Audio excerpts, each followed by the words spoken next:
Rivers did not always punish. There was a time when they only watched. What happened? That caused the water to learn how to judge mankind. Rivers did not always punish. There was a time when they only watched. For centuries, water stood as a silent witness to humanity's passage through the jungle.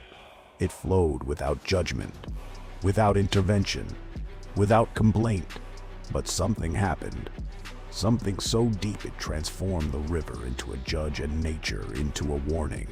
Before the 15th century, when gold still slept beneath the earth and rivers were considered living beings, the communities along their banks understood an invisible law. Take only what is needed. There was no fear of punishment because respect still existed. In that time, a presence emerged, one that would later be called Mohan. Not as a monster, not as a threat, but as a boundary. He had no fixed form. He was cold current, sudden whirlpool, shadow beneath the water. His purpose was not to punish, but to remind. But the balance began to fracture, at first almost unnoticed. Overfishing, a polluted stream, a small gesture that seemed to carry no immediate consequence. The river did not respond at once. It simply watched, as if learning how to remember. The arrival of the 16th century changed everything. Gold awakened human ambition. Rivers were diverted, opened, forced. No permission was asked. Obedience was demanded. And for the first time, the guardian stopped warning. That was the day the rivers stopped forgiving. Before he was a legend, he was human. Before he was feared, he was respected. The oldest memories speak of a wise man who knew the cycles of water, plants, and tides. He did not rule people. He guided conduct. He lived apart, not as a punishment, but by choice. The river was his home and his temple. This guardian understood something the rest were only beginning to learn.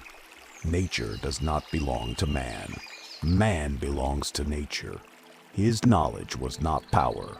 It was responsibility. But profound wisdom always unsettles. Over time, some began to use that knowledge for their own gain. What was meant to protect the balance began to break it. The guardian watched as the river ceased to be sacred and began to be exploited. He did not react with violence. He withdrew. He chose silence. And in that silence, the transformation began. The man disappeared. Mohan began to be born. The wound was not the river. The wound was ambition. With the conquest, gold ceased to be a natural element and became an obsession. Rivers were torn open in search of wealth. The jungle stopped being a home and became an obstacle. In the 17th century, the first accounts appeared of men who did not return from the water. There was no proof, only patterns. It always happened after an offense, never before. Fear shifted its place. Before, people feared offending the river. Now they feared the spirit. Mohan was no longer seen as a protector, but as a threat. At this point, his figure begins to take shape. His body grows wilder. His hair grows long, tangling with leaves and mud, like the riverbed itself. The symbol is clear.